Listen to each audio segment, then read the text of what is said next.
I came to North America when I was 17, just by myself. And I had like a few $1,000s in traveler's checks, back when traveler's checks were a thing, in Canadian dollars.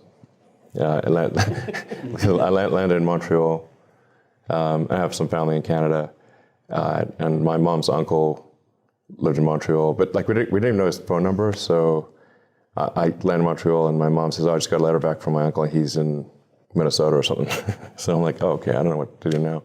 So I just stayed in a youth hostel and bought a bus ticket across Canada, and I worked in various odd jobs and stuff. I worked on my mom's cousin's wheat farm in Saskatchewan for 6 weeks. That's where I had my 18th birthday, actually. I worked in the lumber mill, chainsawed logs, and did various odd jobs.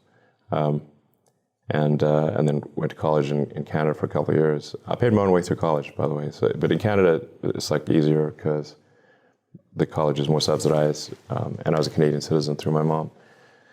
And I got some scholarships and loans and stuff, and then I applied to the University of Pennsylvania, and didn't think I'd be able to go because tuition is really high, but they gave me a scholarship and loans and stuff, so I was able to go there.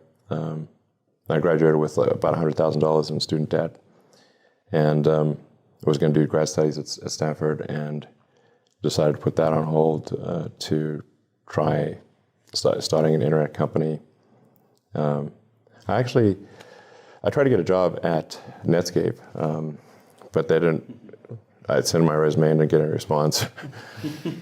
So I was like, okay, I guess I can't get a job there are only a few internet companies and can get a job at any of them. So I was like, I guess I want to do something on the internet. I've got to start my own company. But I ended up writing the first maps and directions on the internet. I wrote it personally. Maps, directions, yellow pages, white pages, on a puny computer, with hardly any. So you had to be the code had to be super tight.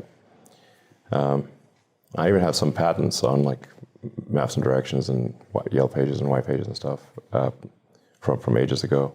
They're lapsed now, but that company ended up getting bought by Compaq for about $300 million. And I own 7% of the company, so I got $20 million from that. Put most of it into X.com, which merged with Confinity to create PayPal. And then I got about $180 million from that. And I put all of that into Spacex, Tesla, and SolarCity.